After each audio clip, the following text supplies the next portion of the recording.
All right, so we've gone through and we've derived all of our derivative rules, product rules, quotient rule, chain rule, and all of our basic rules. So it's kind of nice. We've done pretty much all the hard work, but now we want to shift gears, like literally into reverse.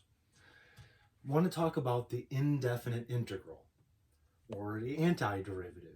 And that's what I mean by reverse. We're going to take the derivative and literally do it backward. Yeah, the inverse. Just like we have plus, immediately learn minus, multiply, immediately learn divide, exponents, roots, exponentials, logs, right? As soon as you learn how to do an operation, then we learn how to undo it, do the inverse. This is the same sort of situation. We had our operation, the derivative, find the slope of the tangent line. And now we're looking at the inverse. How do we undo that? Okay. And we're not very creative about how we name, although indefinite integral is something different, but antiderivative is literally what we're talking about, right? We're the opposite of the derivative. Okay. So let's look at notation to start off. Notation. We've got this big stretched out S. This is Leibniz that did that. It's because we're doing an infinite sum. So we're taking a sum, S, adding stuff up, and we're stretching it to infinity. We're taking its limit. So we've got this stretched out S. That's the integral symbol. Okay. Then in here, we'll have the argument. That is the thing that we're taking the integral of, or finding the integral of. So here we'll have some function of, let's say blank, or let's say star. So some function of some variable, any variable star, okay? But that curly opening, this integral symbol here, it's like an open parentheses or an open hard bracket, okay? Let's say open parentheses.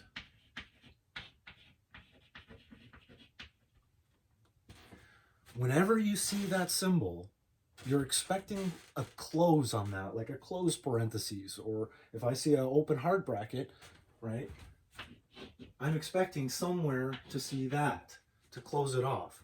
Same as if I'm seeing an open parentheses, right, I'm expecting to see a close. In the same way, if we have this integration symbol, I'm expecting to see a D something, okay? You've got to tell me, well, we'll talk about this in a second. D star. Okay. So there's our notation, really. We got this integral symbol, our argument, the function that we're integrating, and a D something, D whatever that variable is. So this is our closed parentheses.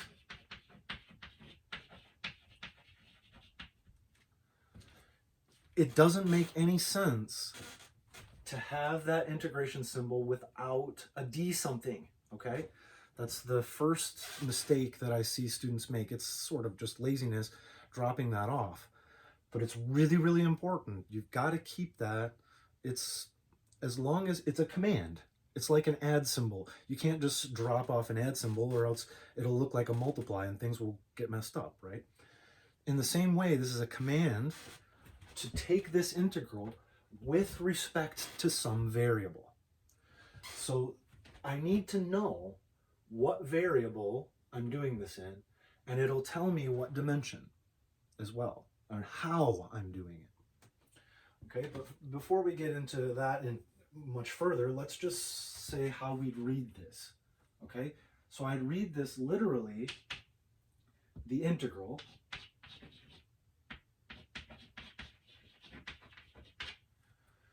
now it is an antiderivative. When there's no numbers top and bottom, there's no bounds on it, just a symbol like this, it's indefinite integral, no bounds, and that's the antiderivative. Now, we get lazy and just say the integral, because otherwise we'd say the integral from A to B if there were boundaries on that. So it's kind of implied in the way that we say it. We say it all the time, so we get a little bit lazy. We just say the integral here of f, or of f of star, right? The integral of f with respect to star, with respect to whatever that variable is over here. So with respect to star. Okay, so just as a quick example, right, because we're using star, that's a little weird, but usually you're going to see it like this very often, right? The integral of f of x dx, or the integral of f with respect to x. Now, again, these d's, the dx, the d star, it's very important to have it not just as a closed symbol, but also as it carries a lot of information, okay?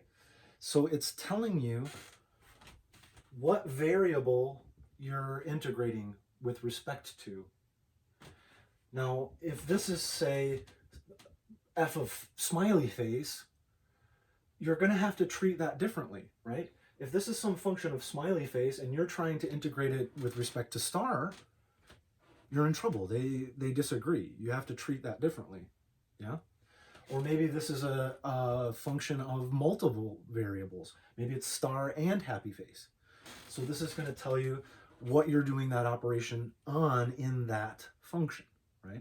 You're doing it with respect to the star stuff and not the happy face stuff. The happy face stuff is just constant as far as the star is concerned. Okay, so it's carrying that information. What variable am I dealing with? What variable am I performing the operation on? Okay, so that's one thing that it tells you.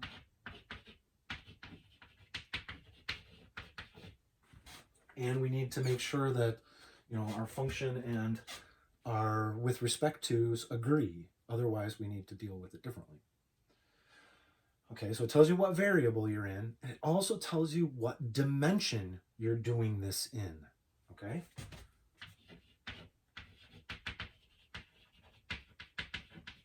It's telling you how you're doing the operation. So, for example, dx, you can think of dx as a little arrow, okay? It has no length. We treat it when we do evaluations as if it's 0, but we know that it can't possibly be, right? We have the limit as delta x goes to 0 of delta x. If this were 0, then the limit as delta x goes to 0 of delta y over delta x, which is the derivative, right, by definition, this would be 0 over 0 every time. Because we proved, when we proved the chain rule, that the limit as delta x goes to 0 of delta y, if y is a continuous function of x, is also 0. So if this actually were 0, the derivative would be 0 over 0 every single time, right? And it's not. We know that by definition, this is dy dx, right? The limit as delta x goes to 0 of delta x is not 0. We treat it as if it is, but it's not. It's dx, right? And what is the limit as delta y goes to 0 or as delta x goes to 0, provided that y is a continuous function of x? It's also 0, but no, it's not actually 0, right? It's dy. All right, so they're like a little arrow. They don't have any length. Their length is not 0. So we're doing this doublespeak. It's the calculus doublespeak, right? They have no length, but their length is not 0. That's what this limit lets us do. Remember, the length is less than any given distance. So you want to say, okay, it has this much length. And I go, no, it's smaller than that. You know, no, then it's got this much length. No, it's smaller than that. Any given distance, it's smaller than that. So it doesn't have any length, right? But its length can't possibly be 0. It's this d thing, this little arrow that has no length, but it's pure direction only. It's just pointing you in one dimension or the other. So dx, it's this little arrow that's pointing from left to right. It's a horizontal arrow. It's got no length again. It's pure direction. It's just telling you go this way. Horizontally, it's telling you that you're doing your operation from left to right, essentially. Right? Left to right. Left to right is dx, horizontal. dy, bottom to top.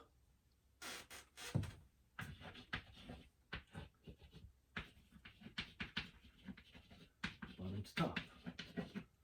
It's dy. Little arrow pointing upward. Okay? And then dz, depending on how you want to orient it, it could be back to front or front to back, depending on what you call positive, right? Whether it's going inside or outside the board.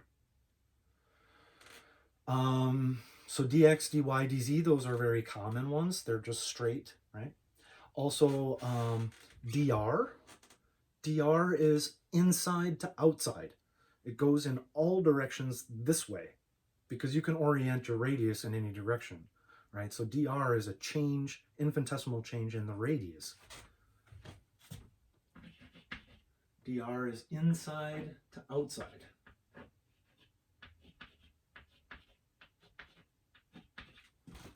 This way, yeah?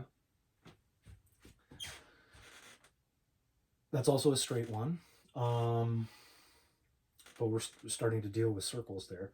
That makes life very easy dealing with cylinders and things like that, right? Because we can go inside to outside in a cylinder, makes life easy, dr. The other common one would be d theta. Theta is an angle, right?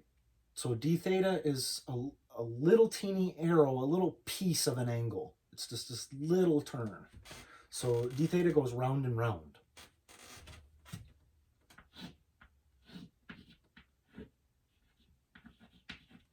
Okay. It's that little arrow. It's not straight though, it's a curve. Yeah, it's the angle measure. Okay, so if I want to go round a circle, then I can use d theta. Right, so it's important not only those d's close off your command like a parenthesis, but they carry a great deal of information. They tell you what variable you're doing the operation with respect to in your function, and they tell you what dimension you're in. How are you doing this? Left to right, bottom to top, round to round, inside to outside. Okay. Good. All right, so it's very, very important whenever you see this to have a d something. Close that off. Good. All right. There's our notation, how we read it, the integral of f of x with respect to x, or the integral of f with respect to x. Usually we just get lazy, right? The integral of f with respect to x. As long as f is a function of x, then there's not a problem there, right? They don't disagree. So it's just a normal integral. Nice. Okay. So that's the notation.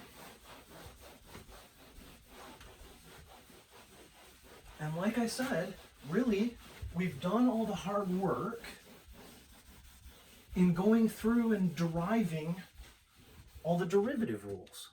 We've got those rules.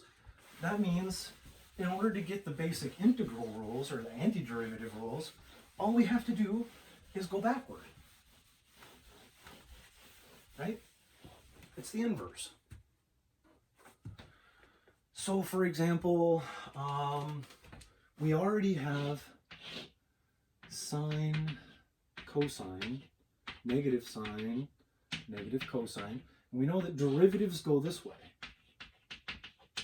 Right? The derivative of sine is cosine, the derivative of cosine is negative sine. Well, if that's the case, antiderivatives just go the opposite way. They're the backward. They're the inverse.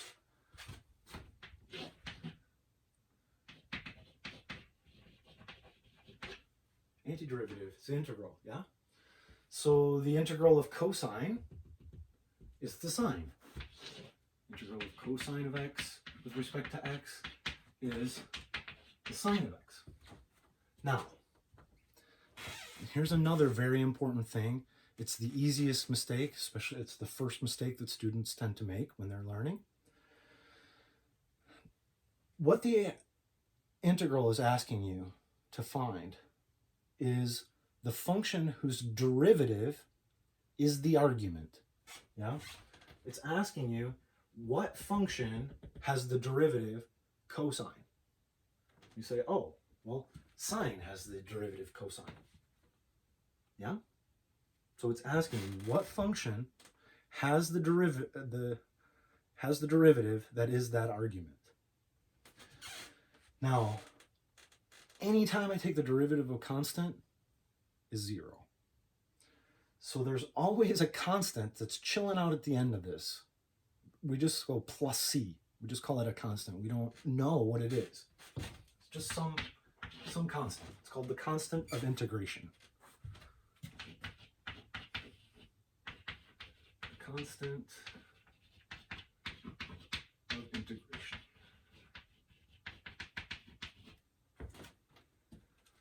Right? So if I take the derivative of sine of x plus a constant, well, the derivative of this is 0.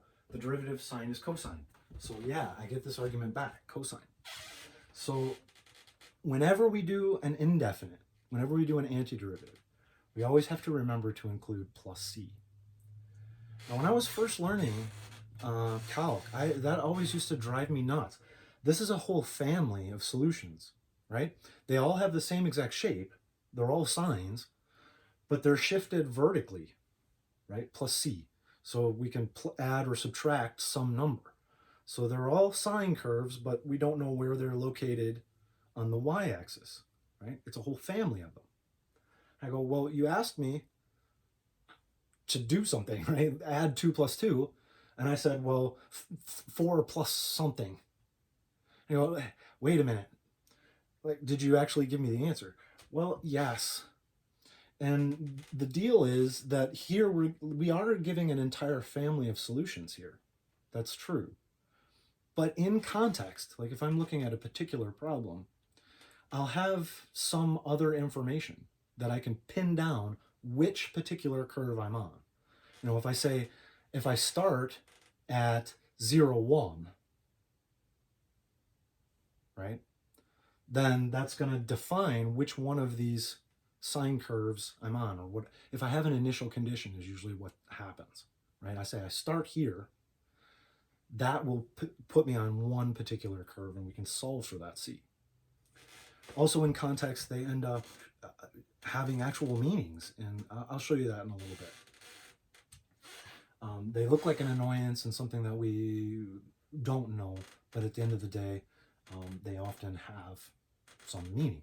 Very often, people do this, and then they get this constant named after them if they find out which constant it is, right? Okay, let's see. So we got the cosine, integral of cosine, or the antiderivative of the cosine is the sine, no problem. How about the sine? Negative cosine, right? So that's easy peasy. The integral of sine dx is negative cosine. And don't forget, plus some constant. Okay, and then likewise all the way around, right? Integral of negative sine is cosine, and so forth. All right. Sweet, so we got all those ones. Sine and cosine, positive and negatives. Those are easy. I kind of jumped. Actually, let's look at the simplest one.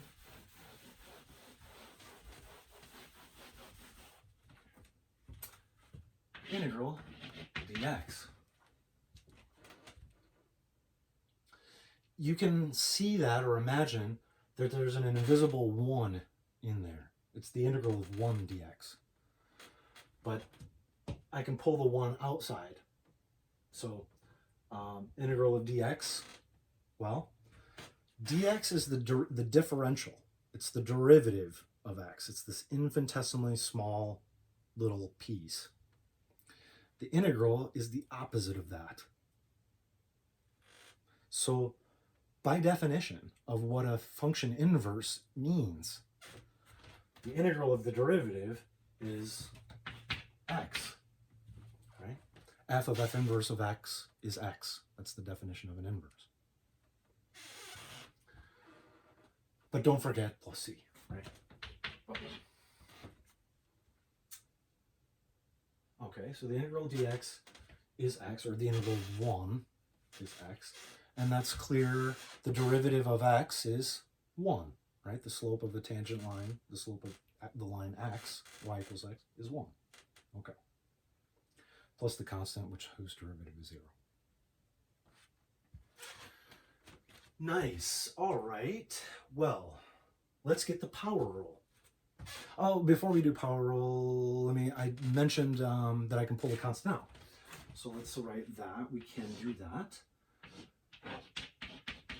The integral of a constant times a function with respect to x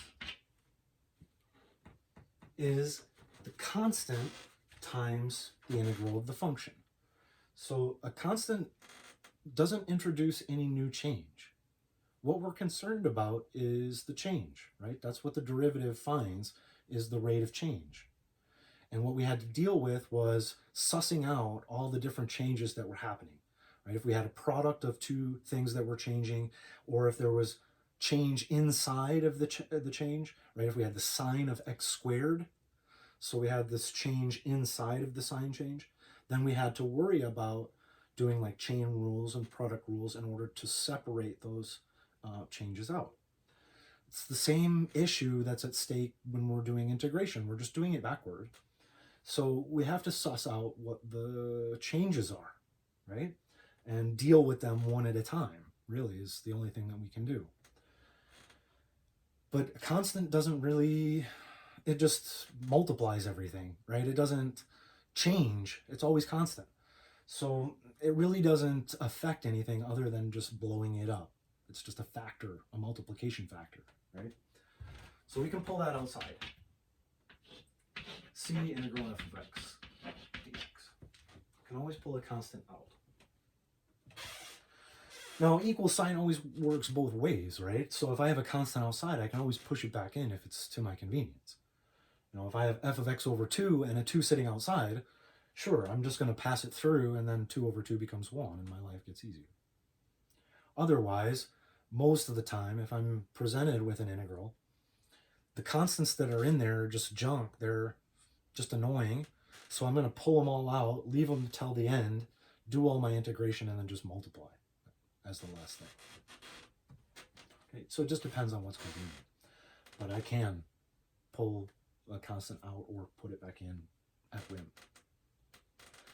Okay, and just like derivatives, derivatives are well behaved with respect to sums and differences, right? We can split derivatives apart. The derivative of a sum is the sum of the derivatives. Likewise for integrals, we're okay. They are well behaved with respect to sums and differences. So the integral of f of x plus or minus g of x dx, let's put that in brackets just to be clear. So if I have the sum or difference in there, we're cool. It's well behaved. It is the sum or the difference of the integrals. So I can split it. So integral f of x dx plus or minus integral g of x dx.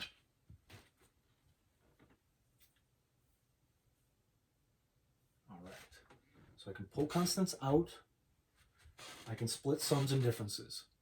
Now, products and quotients, no, right? Derivatives are not well behaved with respect to products and quotients. We have special rules for that. Unfortunately, there isn't a straight special rule, product and quotients, for integrals. I wish there was. It would make life a lot easier. We have to jump through a lot of hoops in order to deal with sussing out the change between products and quotients in integration. There's a lot of jumping through hoops in order to do that. So that's the worst possible mistake you could make, would be the integral of f of x times g of x is equal to the product of the integrals. That's just not the case. Okay. We do have an analog for the chain rule, right? If I have a composite, a function inside another function. There is an integral rule, it's U substitution. And that's kind of our fallback rule if it's not a basic. It's not like one of these basic rules. All right, so we've got the integral dx. They just undo each other. It's just x plus some constant. We can pull constants out. We can split sums and differences. Let's see. Products. Product. Oh, not product, sorry. Power rule. Integral x to the n dx. So I have some x squared or x cubed, or x square root of x to the 1/2 power, or 1 over x squared. That would be x to the -2 power. This works for all n not equal to 1. For all n not equal to -1, excuse me. Now let's think. What did we do to take the derivative?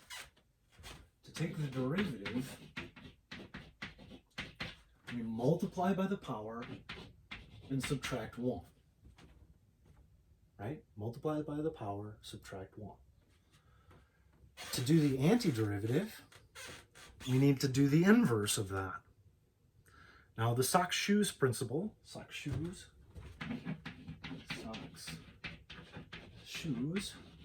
principle says AB inverse is B inverse A inverse. In other words, this is a principle, right? Principle means that it has no proof. It means you have to accept it before we can move on. It's not a theorem, it's a principle, right? Like, I can't prove to you that I can draw a straight line. Any line that I try to draw, A won't be perfectly straight, and B won't be a line because it's not infinitely thin and all kinds of other stuff. It's not infinitely long, right? I cannot prove to you that I can draw a circle. In fact, any circle that I draw is not going to be a representation of a circle, right? But if you don't allow that I can draw a line or draw a circle, then we're not doing geometry, right? It's a principle. You just have to say, I can draw a line. Otherwise, we can't move on. In the same sense here, right? There's no proof for the socks-shoes principle, but we have to accept it. Otherwise, we can't move on. This is just the way the universe works. It just is, yeah? If I do two things and then I want to undo it, so I do A, I do B, and then I want to undo it, I need to undo them in exactly backward order, which is why when you solve, right, they always tell you PEMDAS, PEMDAS, PEMDAS, right? Order of operations. But when you solve, you're undoing everything at add, subtract first, then multiply, divide, then exponents. You're doing it all backward, right? And they never explain to you, why am I solving the order of operations backward? Well, this is why. Put on your sock, put on your shoe, now undo it. Take off your shoe, take off your sock in exactly backward order. Yeah? Put the present in the box, close the box, wrap the box, put the bow on the box. Now undo it. Undo the bow, undo the wrapping, open the box, take the thing out. Exactly backward order. Yeah? Okay. So with knowing that, the socks-shoes principle, if I do two things and I want to undo it, then I just have to undo them in backward order. So here we multiply by the power and then subtract 1. So I need to undo it, but in exactly backward order. So undo, subtract 1 is add 1 to the power. Add 1 to the power. Undo, multiply by the power is divide by the power. That's it. That's the power rule. Well, plus c. Add 1 to the power, divide by the new power. That's it. Just derivative backward. Okay, so as a quick example, right? Integral of x squared dx. Well, add 1, x cubed, divide by the new power. Done. You say, well, is it true? If I take the derivative of that, will I get the argument? Well, I take the derivative, 3 over 3, x, subtract 1. This is just 1, so I have x squared, the derivative of a constant is 0. And sure enough, I get my argument back. Okay? Now, that's a power rule in general. Just add 1 to the power, divide by the new power. Super easy. Except for one case, this guy. If this is a negative 1 power, in other words, we're looking at an integral of 1 over x dx, well, we're in trouble, right? My negative 1 power, if I add 1 to the negative 1 power, that gives me 0 power. That's okay. X to the 0 is just 1. Fine. But now I need to divide by my new power, which is 0. Divide by 0, that's bad news. Can't do it. But we know that the derivative of ln is 1 over x, right? Derivative with respect to x, ln of x is 1 over x. So cool. All we have to do is just do that backward. What is the integral of 1 over x? It's ln. Now, it's ln absolute value of x. And the reason for this is it's a domain consideration, right? What values can I put into 1 over x? What's the domain of 1 over x? It's all real numbers except for 0. Right? I can put positive or negative numbers in here. The only thing I can't put in is 0. Now, I'm fine over here. ln of 0, no, I can't put 0 in. But I also can't put any negative numbers. Right? The domain of ln is strictly positive, greater than 0, strictly greater than 0, right? So I can't plug 0 or negative numbers into here. But I can take their absolute value and get the correct answer. Okay, so if I put a negative x into here, it's okay as long as I take the absolute value of that over here. Okay, it's a domain issue. I can't plug a negative x into ln. All right, that's the one exception to the power rule. Now with the pulling out constant rule, the sum and difference rule, and the power rule, we can integrate all polynomials, right? Let's do a quick example.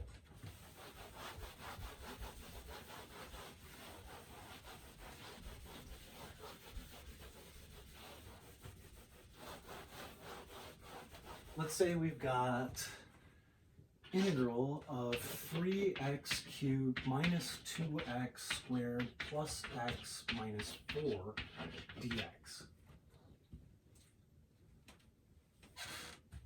Now I'll show you how I would do this problem, or how you'll ultimately do this problem. And then I'll show you the steps that justify how we do it. Okay? All I'm going to do is ignore that 3. Add 1, divide by the new power. Ignore that. Well, it's just sitting there, right? Add 1, divide by the new power. Add 1, divide by the new power. I'm already ignoring the 1 anyway, right?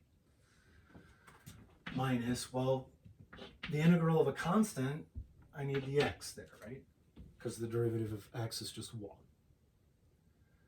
And now I do need an extra constant on there because its derivative would be 0, but otherwise, boom, I'm done. That's it. Okay? Now, if you wanted to pull those constants out front and make it look pretty like a polynomial, fine. But otherwise, we've done the integration. We've done the calculus. It's a one-step problem, super easy. We're just going to repeat that same thing. Add 1, divide by the new power. Add 1, divide by the new power. No problem. Okay, but let's see how those rules actually justify that we're doing this.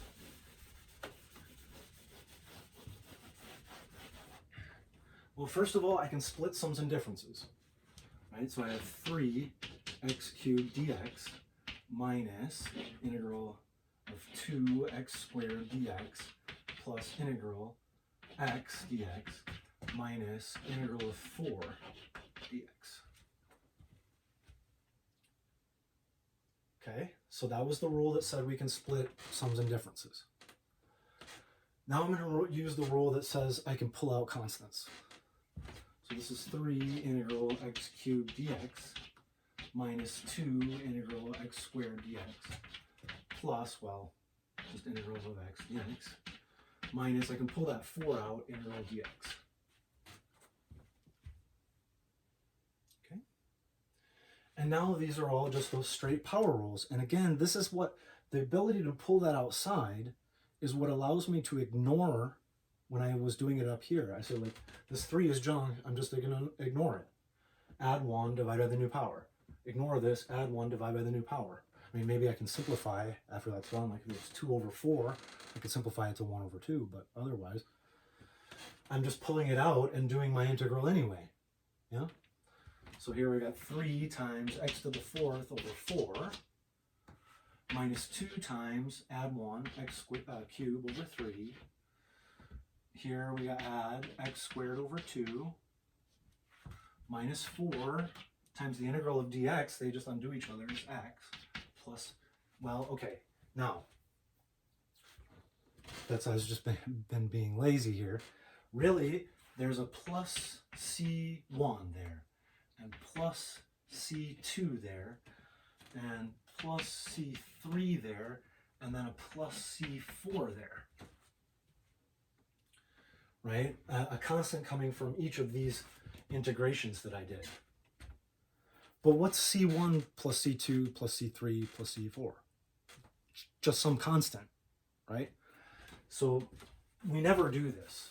Unless you're actually in context and you really need to track what those constants mean, we don't worry about it. We just lump them all together and say plus C at the end. Right?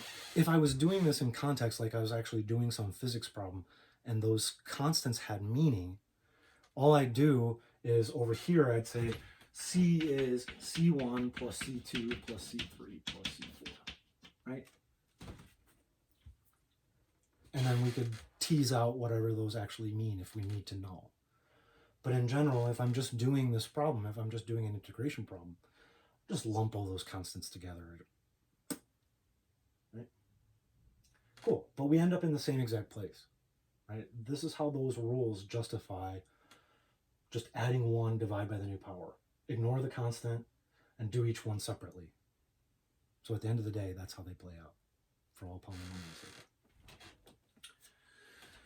Cool. All right, so we've got the power rule. We already did our sine and cosine stuff. We've got the basic integral of dx. We got ln. Now the integral of ln is ugly, ugly, ugly. It is not one of our basic rules at all. If you can avoid integrating ln, do so at all costs. 9 times out of 10, we can get out of it somehow, you know, by doing e to the ln or things like that, using the inverses. If we can't, then we just look it up, right? It's not a basic rule. I don't really know many people who have the integral of ln memorized. Some do, but whatever. It's nasty. And there's a whole bunch of different forms of it, and it's just, it's not a basic rule. End of story. So integral of ln is ugly as hell, but the integral of e to the x dx,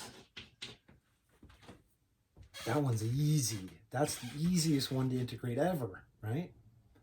because the derivative of e to the x is e to the x. It's itself. So that means its integral is itself.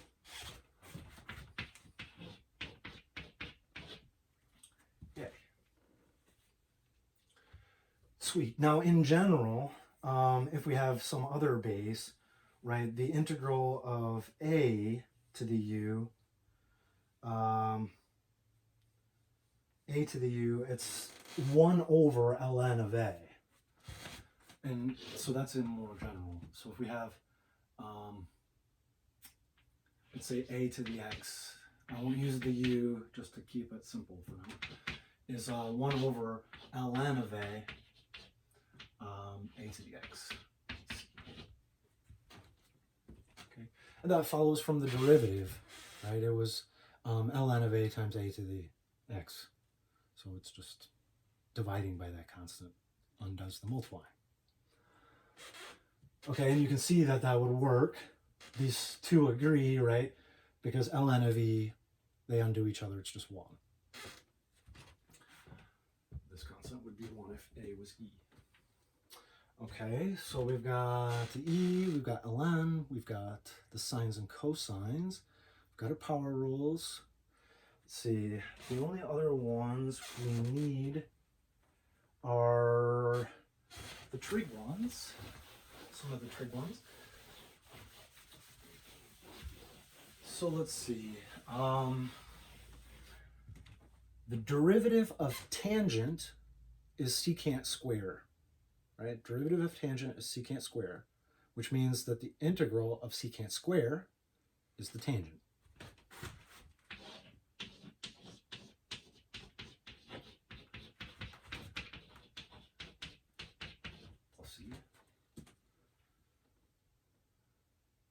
Let's see, the derivative of the cotangent was negative cosecant squared. So the integral of cosecant squared is negative cotangent. Let's see.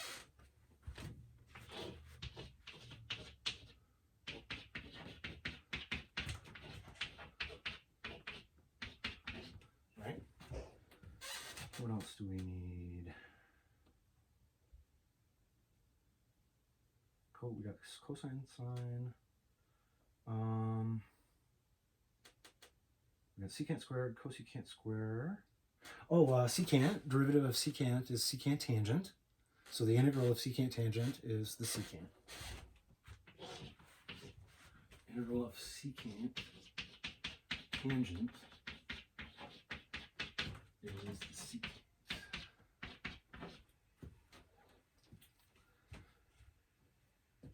Good.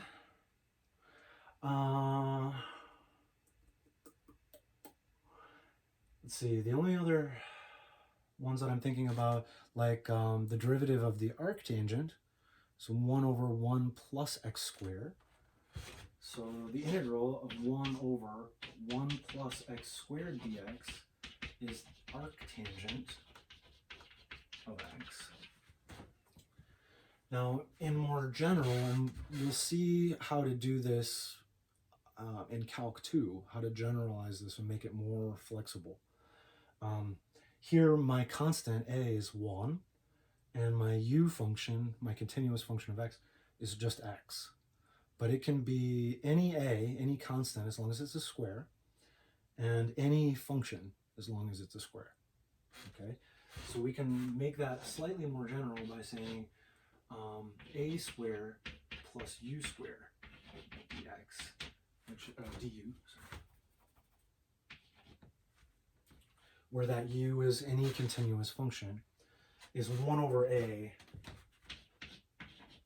arctan of u over a.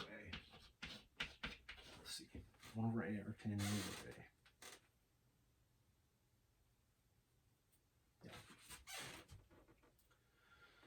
Okay, and you'll see how to do that and more generally in Calc 2. It's really just a basic formula, but then we'll use it to apply. We'll find some more complicated ones when you have different A's and different U's, in other words. Not here. Likewise, there's one for arcsine and for arcsecant. So let's look at those ones.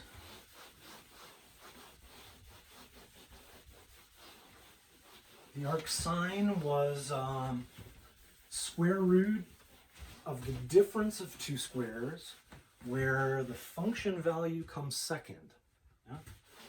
Difference of two squares where the function value comes second. So integral of 1 over square root of, let's make it the more general one, a square minus u square du.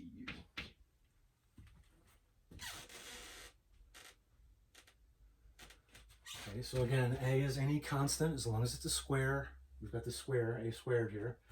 And likewise, u is any continuous function as long as we have with respect to u here. In that case, we have the arcsine of u over a. Let's see.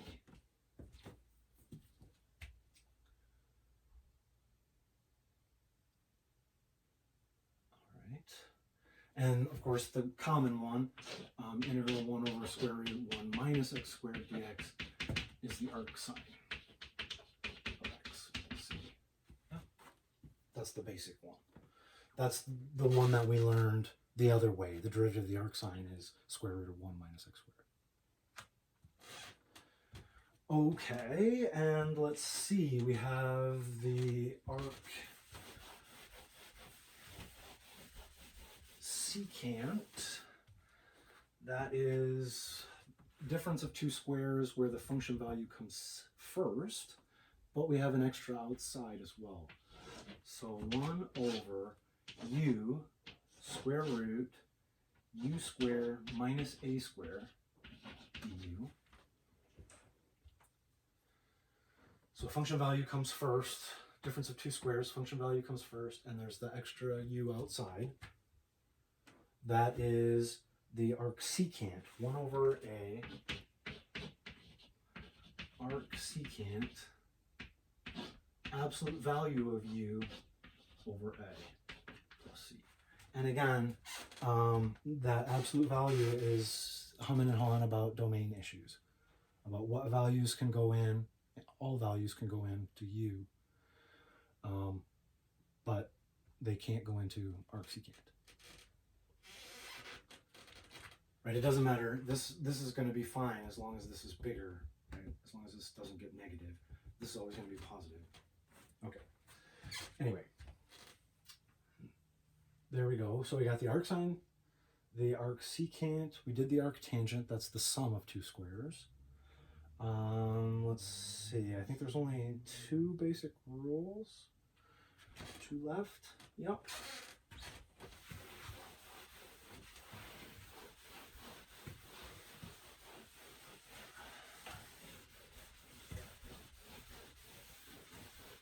Only 2 left. We've got the integral of the tangent and the integral of the cotangent. I think that's all that's left. We've done secant, cosecant, secant squared, secant tangent. Oh, cosecant cotangent is negative cosecant. I forgot to do that one. Cosecant cotangent is negative cosecant. Yep.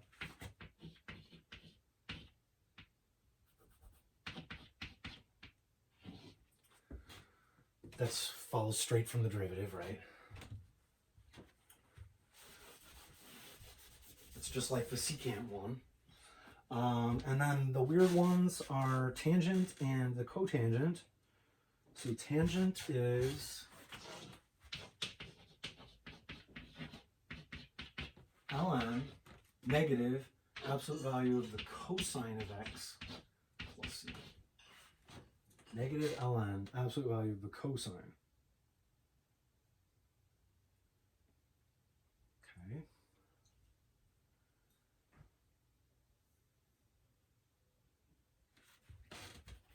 Proving that, what you might be asking, well, where does this ln come from? That's kind of weird. what happens is we'll look at the tangent as the sine over the cosine, and then we can u sub for the cosine.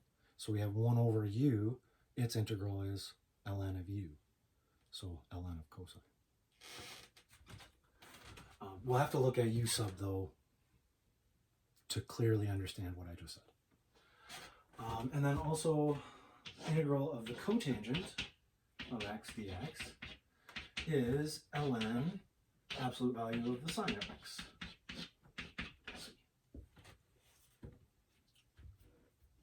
Sweet.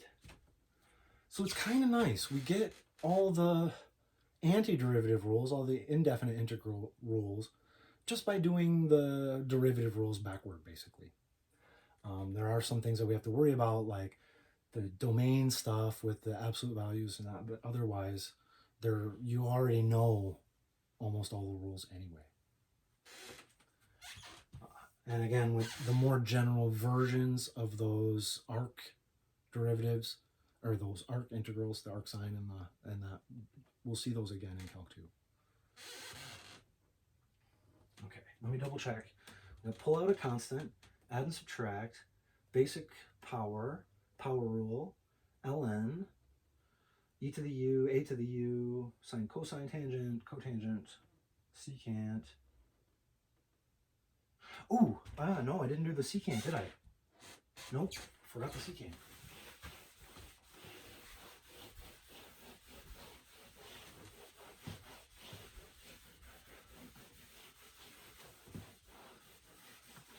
Forgot the secant. Okay. Integral of the secant of x dx is, well, we knew the integral of secant tangent was secant. That was easy. But we're going to have to look at secant as 1 over the cosine and deal with that. And again, this is where this ln stuff is going to show up. It's because we have 1 over something. So it's ln absolute value of the secant plus the tangent. Ln absolute value secant plus tangent. And the cosecant is very similar. It's the same sort of pattern, but the negatives, right? Just like the derivatives are. So the cosecant is negative ln cosecant plus cotangent.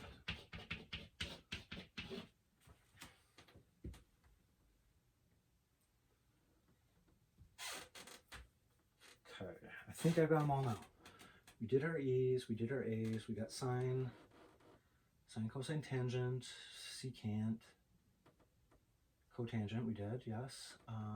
There's the cosecant, secant square, cosecant, cotangent, and the arcs. That's all of them. That's all of the basic rules for antiderivatives.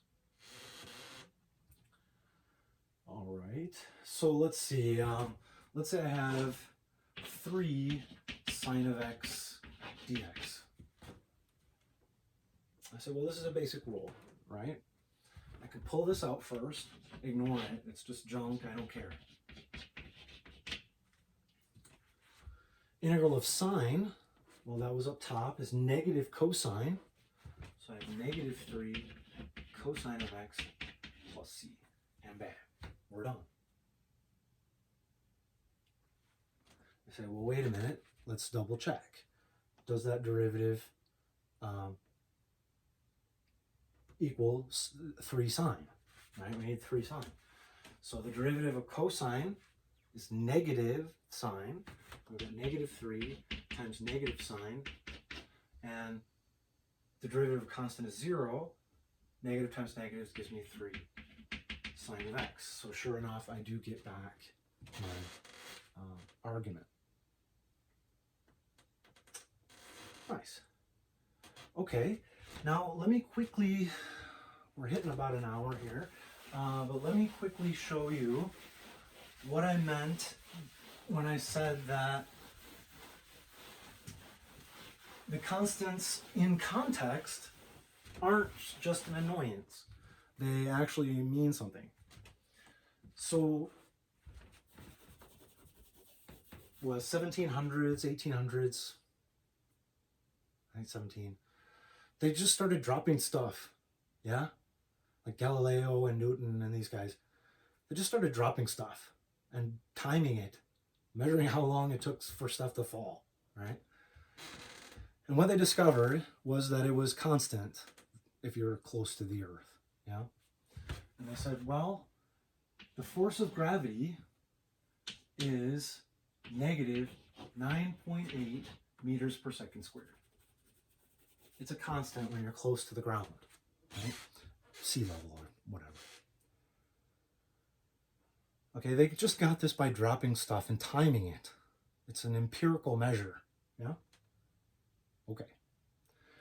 But we know that this is the acceleration, right? Or acceleration due to gravity. Negative 9.8 meters per second squared. It's the acceleration due to gravity, yeah? Okay. But we know, let's see, if I have the position, S of t, I have the position of an object, like some ball or something that I threw. I have the position as a function of time, right? And say fire some rocket or something. So I have its position as a function of time. The rate of change of the position with respect to time, that is to say the derivative of the position, that's the velocity, right? That's the rate of change of the position. So the velocity is the derivative with respect to time of the position. Likewise, the acceleration is the rate of change of the velocity. So if I take the derivative of the velocity, then I'll get the acceleration. Acceleration is the derivative with respect to time of the velocity. Right? Okay. So what I'm doing is I'm starting down at the bottom now. And I'm saying I've got this acceleration number that I've gotten just by dropping stuff and measuring, timing it. How am I going to get to the position? How do I know where it is in space at any given time? Say, well, if I have the acceleration and I want to get to the velocity, all I need to do is take the integral. Go opposite way, right? If I take the antiderivative of the acceleration, I'm going to go up one step. I'm going to get the velocity. The velocity is the integral of the acceleration with respect to time, the antiderivative. So nice, I can get velocity as a function of time simply by integrating negative 9.8. Okay, sweet. Integrate negative 9.8. Negative 9.8 t, right? This t to the first power pops up. You could imagine that there's a t to the 0 power there, which is just 1. And so we're adding that 1, t to the first power, and dividing by that new power, 1. So our power rule still works for that rule of integrating a constant. It's just a t pops out. But then there's this constant of integration. Yeah? And I go, but wait. If I plug 0 in for t, this will go, right? This will cancel out. It'll become 0. And I'll get this. And I go, okay, now I know what that constant of integration actually means. It means the velocity at time 0. In other words, the initial velocity. So we usually say v sub 0 for initial velocity. Okay? So we got v of t is negative 9.8 t plus v sub 0, the initial velocity. All right? And then I go, oh, but the position is the integral of the velocity, right? The velocity is the derivative of the position. So the position is the integral of the velocity. Nice. I just got my velocity, so I'm going to integrate that. I go, okay, s of t is Well, it's going to be negative 9.8 t squared divided by 2. I'm going to add 1 and then divide by that new power. So I've got negative 4.9. And if you ever wondered why, if the force of gravity or the acceleration due to gravity is 9.8, why is it 4.9 in the equation? Well, that's why. It's because when we integrate, we get that divided by 2. So negative 4.9 t squared plus v0t, right? I'm just integrating that constant, plus some other constant again. I go, but wait a minute. If I plug in 0 for t again, both of these are going to vanish, and I'm going to get that s at time 0 is this constant. So again, these constants have meaning in context. They're not just some random number. In this case, our constant is the initial position, s0, the position at time 0. All right, and then we get the whole full-blown thing. Now we know the position of any object under the force of gravity on Earth plus v0t plus s0, where v0 is the initial velocity and s0 is the initial position. Okay, so that's to illustrate that these constants are important. They seem to be an annoyance and something that you have to remember and kind of a fuzziness that you don't actually know. But when we put it in context and we actually want to solve these things, they have meaning, right? Sweet. All right. I think that's good for antiderivatives. In the next video, we'll look at Riemann sums.